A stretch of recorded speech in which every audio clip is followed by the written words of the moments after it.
Deku? I think he's some pro. By clouds. My head in the clouds not coming down.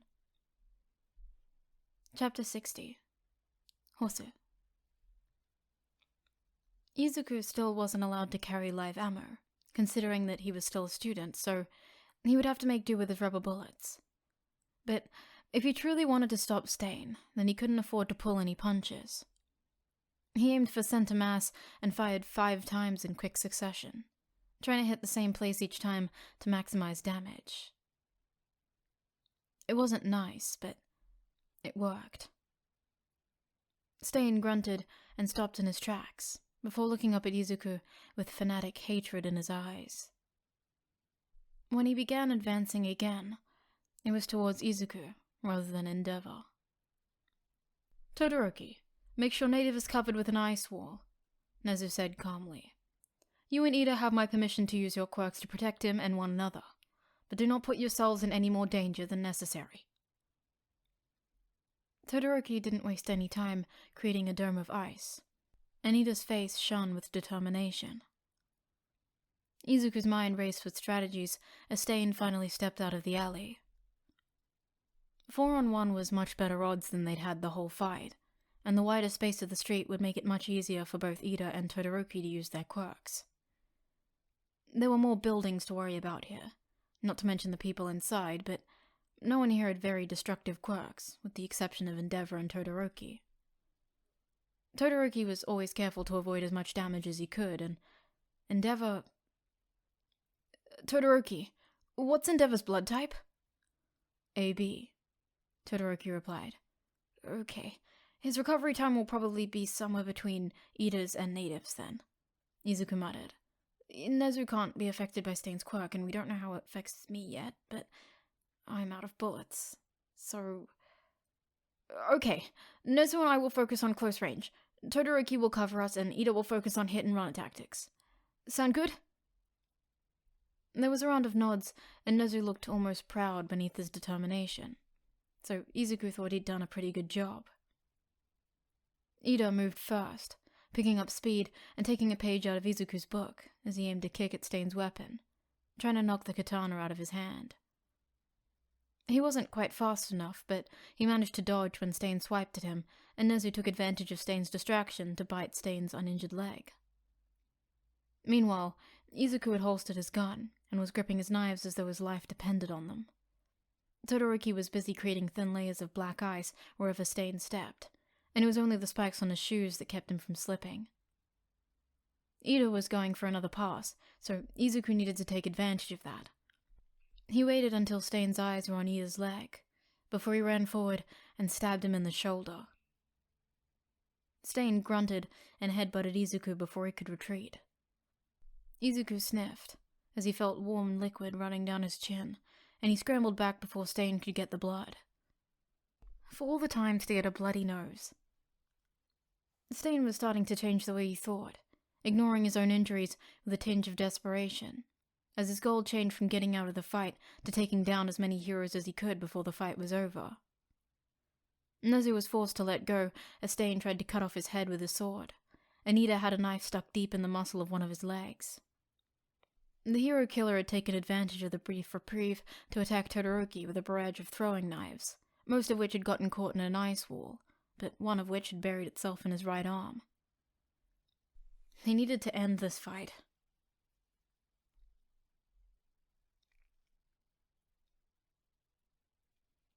The Nomu that Endeavor had left him to fight seemed to have a quirk that let it absorb attacks, then boomerang them back onto the attacker, so Mirio was still having to spend a good part of the battle going intangible to avoid Endeavor's flames that the Nomu had absorbed. Not to mention the fact that its tongue was extendable, and it seemed to be trying to use it like Kamui Wood's lacquered chain prison, so it seemed like he'd been using permutation more than one for all in this fight. If Mirio hadn't been able to phase, he would have been done for before this fight even began. That being said, he needed to find some way to take this guy down quickly. If the screams and panic in the rest of the city were any indication, this was far from the only Nomu in Hosu tonight, which means that they needed him. He could just try and punch it, but then he'd have to be extra careful of its fists so that it didn't end up in the wrong end of One For All's enhanced punch. if he could take the Nomu's fists out. Mirio grinned. Deku would be so proud of him for this idea. It would require simultaneous activation of both his quirks, so if he could pull this off, he could totally brag about it non-stop when UA started up again. Mirio ran forward and ducked beneath the Nomu's next attack to grab it by both wrists, then went completely intangible, except for his hands, which were sparking with the power of One for All. He used both gravity and his quirk to pull the Nomu into the ground, wincing slightly as the dirt and rocks of the road scratched his hand. When he reactivated his tangibility, he shot up and punched the Nomu in the jaw, leaving it unconscious, with its arms buried up to its shoulder on the ground. Good work, kid, Gran said roughly. Good use of your brain. Now come on, we've got some more monsters to fight. The word hero has lost all meaning in this society! Stain screamed out his ideology, louder and louder as the fight wore on. The world is overrun by fakes and criminals like you who chase petty dreams. You must all be purged. The only one allowed to kill me is All Might. Izuku didn't bother to reply. He had to find some way to disable Stain's quirk. With so many injuries, one would think that Stain should be slowing down, but his conviction was so fanatic that he was actually speeding up the longer they fought. He'd almost gotten his hands on Ida's blood 2 or 3 times, and it was only the fact that they'd moved the fight to a wider street that Ida had been able to gather enough speed to get away before he could. If Izuku could just... Dang it. Eraser was gonna ground him again, wasn't he? Izuku waited until Ida and Nezu created an opening, before running straight towards Stain's face, not bothering to wipe away the blood on his own face before he did so. He needed to bait Stain into trying to get his blood. He might be practically useless after this, but he wasn't fighting alone, and if this worked, then Ida would be able to fight much more freely. As planned, the moment that Izuku was in range, Stain's tongue shot out of his mouth. Izuku was vaguely aware of his classmates screaming at him to watch out, but Izuku simply pivoted and grabbed the tongue, yanking it hard, and his knife flashed as he tried to create as many shallow cuts on it as he could, before Stain managed to lick his blood. He managed about 3 before his body froze, and he fell to the ground. Izuku struggled to not giggle hysterically as he realized his plan had worked out even better than he'd hoped. He'd just been planning on injuring Stain's tongue so that using his quirk would be painful, but he'd still been holding tight when Stain had taken his blood. When he'd frozen, Izuku's hand had clenched even tighter around Stain's tongue, and he'd yanked the hero killer down with him as he'd fall into the floor. By trapping him, the hero killer had trapped himself. The only problem now was the fact that Izuku was now trapped in close quarters with a killer that had access to near-unlimited knives, and there was 0 chance of getting out of range. Stain's eyes burned with hatred as he raised his knife to stab Izuku through the heart, but Ida was already running. When he kicked Stain in the head hard enough to punt him a meter down the street, Izuku had no choice but to go along for the ride.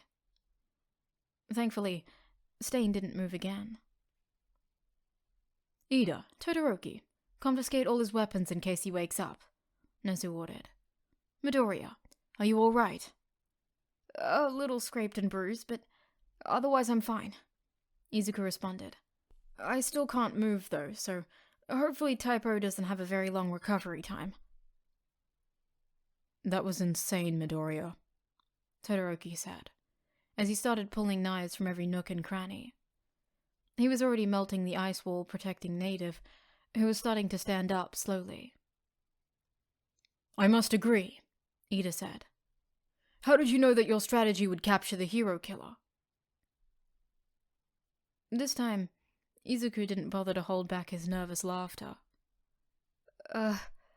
I didn't? That was just luck.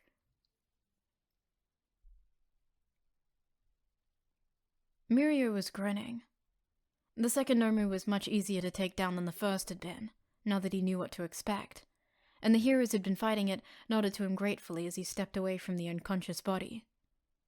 From the chatter over the radio, there had been 3, so there was only 1 to go, assuming that no one else had managed to take that one down yet. It's getting away! Where's it headed? Mirio looked around, and it was only when he saw some other heroes running and pointing up that he noticed the final Nomu was flying. Mirio glanced at Gran Torino, who nodded, and then both of them were off, using their quirks to bounce off buildings, trying to catch up to the Nomu before it could get away.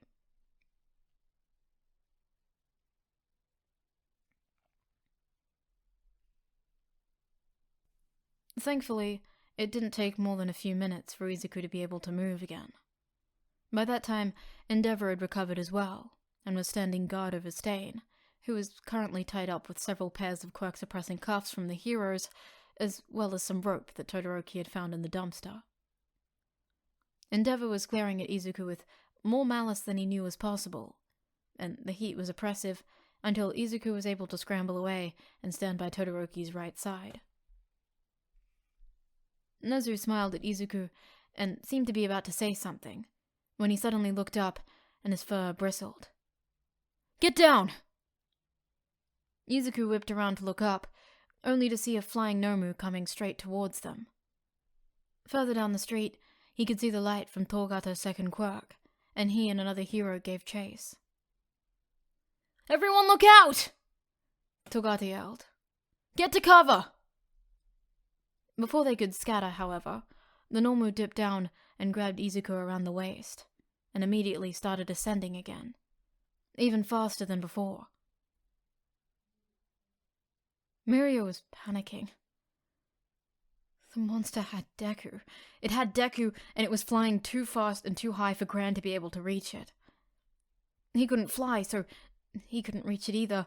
The most air he could get was when the ground spat him out.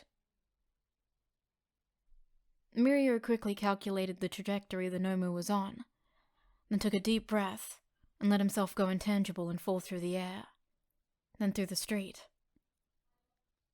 His lungs were starting to burn, but he couldn't afford to go intangible too early, not if he wanted to save Deku. He let himself fall further than he ever had before, then turned tangible. He accelerated the longer he flew through the dirt, gaining speed until he launched out of the ground and shot straight towards the Nomu, who was now far above the buildings. Deku was calling for help, and his eyes widened as he saw Mirio smiling at him right before he punched the Nomu with as much power as he could muster, knocking it unconscious and forcing it to let go of Deku. It was starting to fall. Mirio reached a hand out towards him, and Deku latched onto it like a lifeline, allowing Mirio to shift them mid-air so Deku was clinging to his back. Mirio bounced off the buildings like a pinball, on the way to diminish the force before they finally skidded to a stop near the group of heroes and first years and... Was that the hero killer? None of them noticed the civilian in one of the apartments overlooking the street in the alley, who had been recording the fight on his phone ever since the first gunshot had woken him up.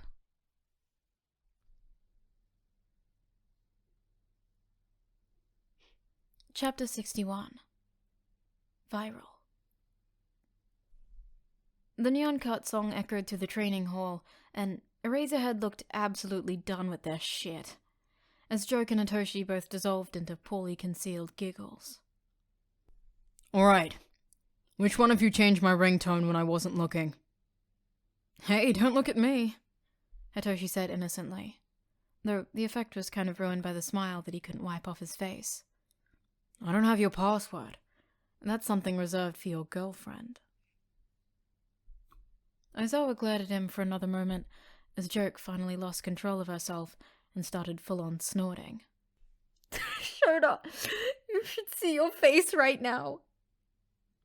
I see it in a mirror constantly, Aizawa said dryly. I'm gonna answer this, and when I get back, we're gonna have a chat about personal possessions and revenge. The moment the door closed behind him, Hitoshi took one look at Joke and started laughing even harder. We're totally gonna regret that one, aren't we? Oh, 100%, Joke responded with a grin. But it was worth it. I can't believe you actually brainwashed him into unlocking his phone for us. Hitoshi smirked. Hey, it counts as quirk training. I think you're just loopy from adjusting to the nocturnal sleep schedule that underground heroes have, Joke teased. I have insomnia. Hitoshi rolled his eyes. You can't adjust to something that never existed in the first place.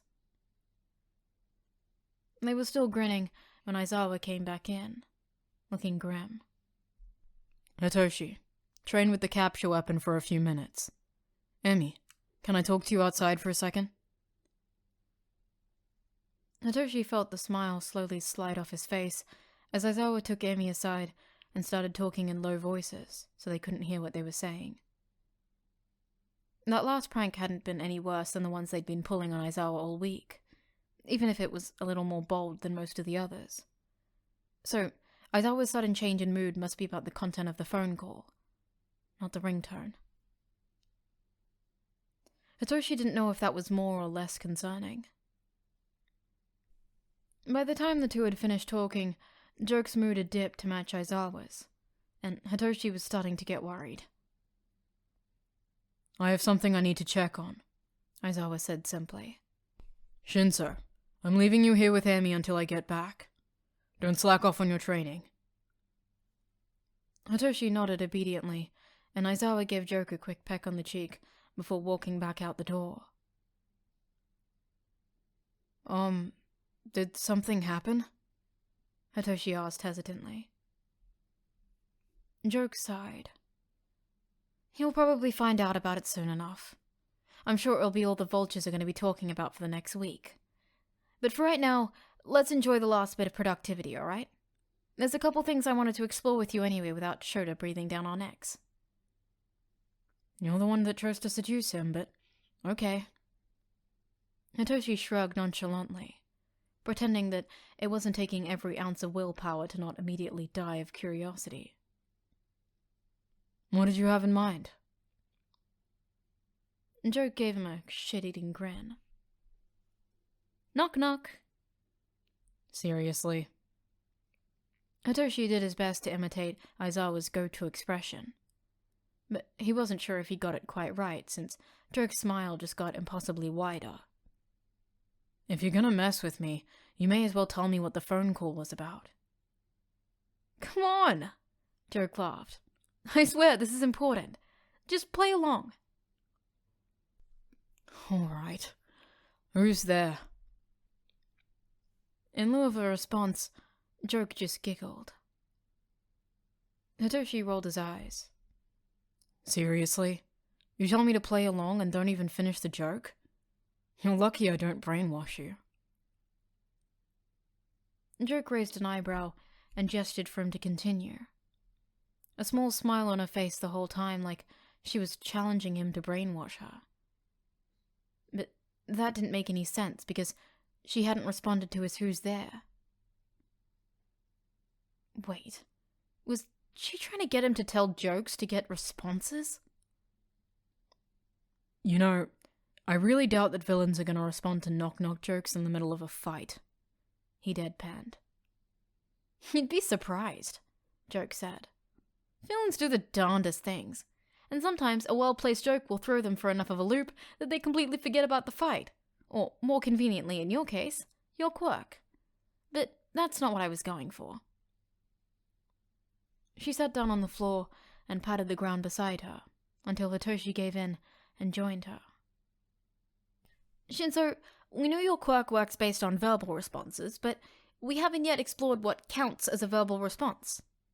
Words do, obviously, but things like laughter or snorts or groans, they're audible too, so they might just activate your quirk and give you even more tools to use, so you don't have to act like an asshole all the time. But I am an asshole all the time. Hitoshi grinned. Miss Joke shoved him, and he laughed. Fine. So, if knowledge is knowing that tomatoes are a fruit, then wisdom is knowing not to put them in a fruit salad? Joke immediately dissolved into giggles, and Hitoshi reached for his quirk. But disappointingly, realized that there hadn't been enough to form the mental connection he needed. He frowned and shook his head. No luck? Joke pouted. Fine. Let's try again. Laughter doesn't cut it, but maybe another response will? Hitoshi wasn't quite as convinced, but he shrugged and tried to think of another joke. Dang it. You're probably better at this than I am, but, if you think nobody cares if you're alive, why don't you try missing a few payments? Joke snorted this time, and Hitoshi tried to activate his quirk again. Scowling in frustration when it went about as well as their first experiment. Still no? Joke frowned for a moment, and smiled. All right, one more time and choose a really dumb joke this time. Hitoshi rolled his eyes. It had been a good thought, and adding some knock-knock jokes or something to go his way of getting responses probably wouldn't be a bad idea, but whatever Joke had in mind wasn't gonna work. Please? Joke pouted. Just one more try and I won't tell Shoto you saved him as a Razor Dad in your phone.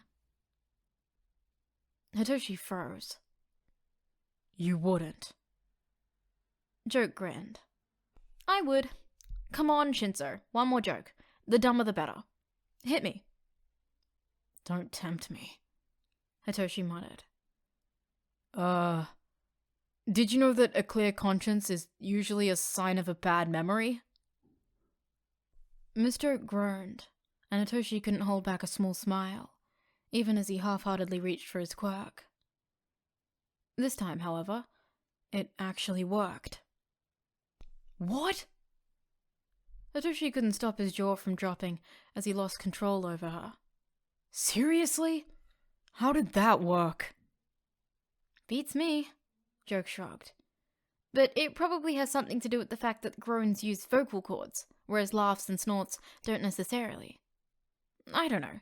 But what I do know is that this opens a whole slew of amazing opportunities. I seriously have to learn the dumbest jokes in existence?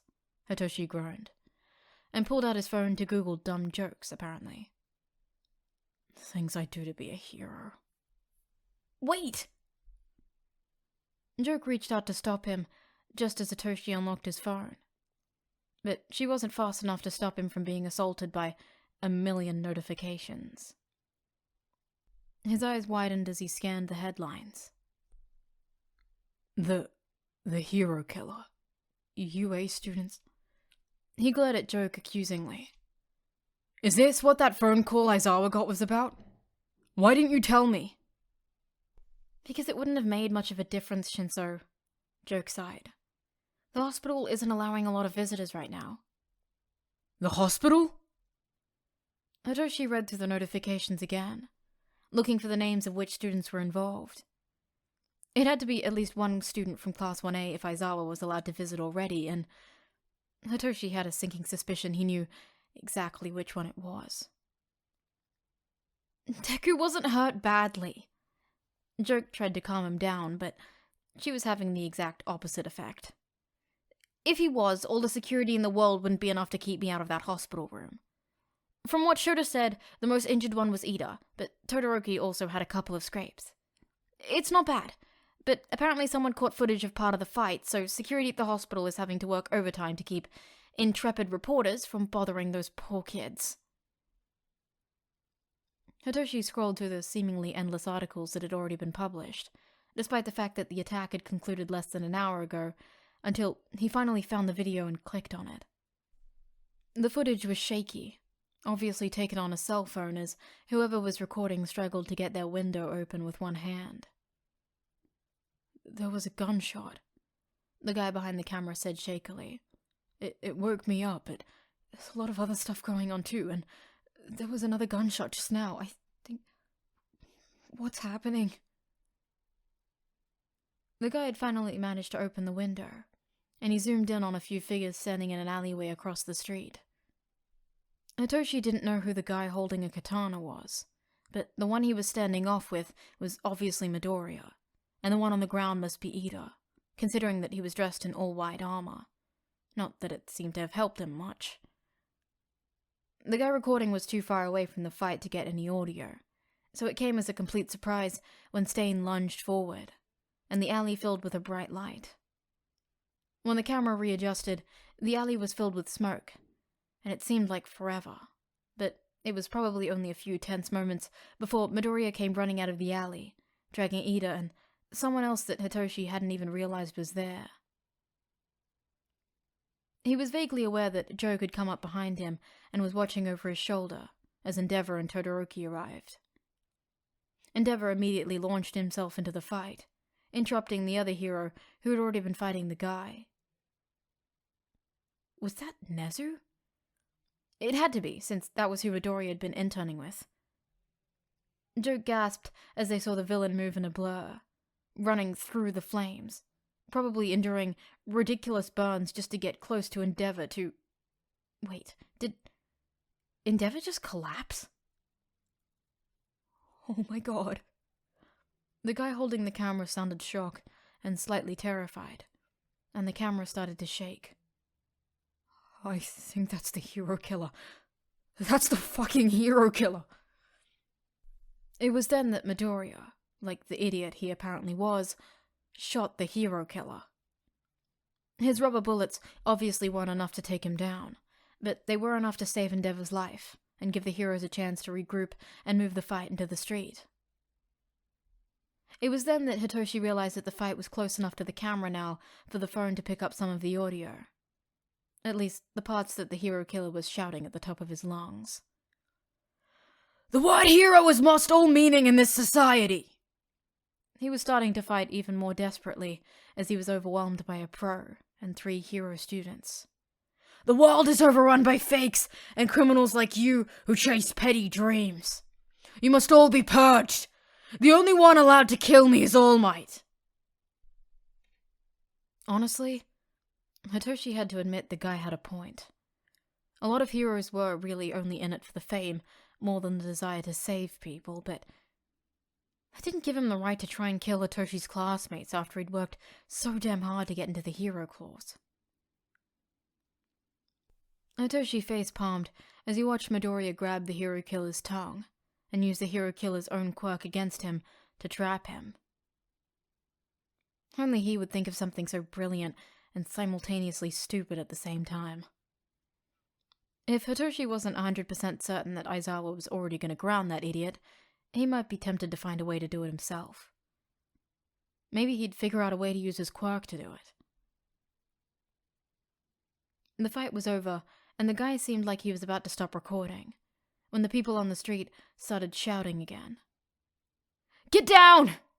Everyone look out! Get to cover! Joke screamed as a freaking Nomu came out of nowhere, grabbed Midoriya, and started flying off with him to God knew where. Hitoshi knew Midoriya would be alright. Otherwise Joke wouldn't be there, and Aizawa wouldn't be going to visit his problem child in the hospital. None of that stopped Hitoshi from cheering, and that creepy third year who sometimes popped out of walls came shooting from the floor and punched the Nomu in the face, carrying Midoriya to safety. There was a few more minutes of footage as the police arrived and first aid was administered before the guy finally stopped recording. He must have uploaded the video almost immediately, considering how many views the video already had. Well, I see what you meant now, Hitoshi said finally. But I think this is going to keep the vultures busy for a lot longer than a week.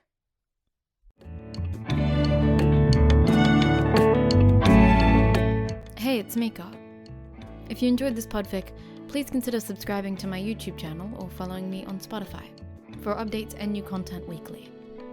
Also, consider supporting me on Ko-Fi, link in the description. Anyways, I hope that you have a great day or night, and that your favorite author posts the exact fanfiction you visualized when you were meant to be doing work yesterday. Until next time.